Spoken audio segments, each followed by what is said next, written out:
হয় কেরা রে?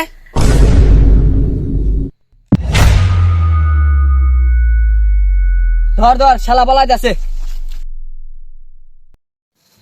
ধরছি শালা রে। চল মাত ভরে গেছে বিচার দিম। চল আজকে তো দুইজনের বিয়ে ফাইনাল করবো।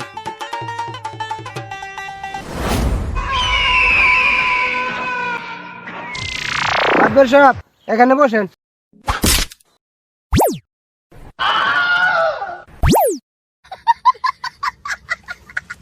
আজকে কি আর বিচার? মাতবর সাহেব হাতে নাতে ধরা পড়ছে, ছেলে বলছে বিয়ে করবো না। মাতবর সাহেব আমি আগুনে পুরা কয়লা হয়ে যাবো, তাও এই মেয়ের বিয়ে করবো না আমি। তাহলে লটর পটর করেছো কিসের জন্য? আমি ভুল করে হাত ধরে ফেলেছিলাম কসম।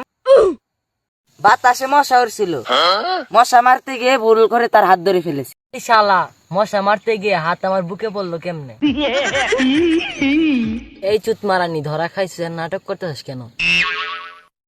এই শালা সিবাই যাবে কাম করছস, ধরা পড়ছে বিয়ে কর। মাদবর সাহেব উঠান উঠান, আমি ভুল করে বয়ে করছিলাম। এখন তুই বিয়ে করবি না তোর বাপ করবো? মাতবর সাহেব আমি রাজি।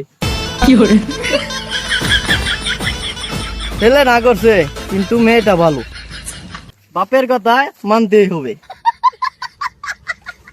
আব্বা তুমি আমার বাপ না শত্রু, তুমি আমার অপমান করতেছ। আজকে থেকে প্রেমিকা ডাকা বন্ধ, তুই আমাকে এখন থেকে মা বলে ডাকবি। আজকের পর থেকে তোকে লজ্জা দেব, চাই তুই নিজেই বুঝবি মা ডাকা কেমন লাগে। এই তো কথা, বাপরা জীবনে বিয়ে ফাইনাল। বিচারে ছেলের মতামত টিস্যুর মতো বাতাসে উঠতেছে। আজকে বিচার শেষ, সবাই লাইক কমেন্ট শেয়ার করে দেন।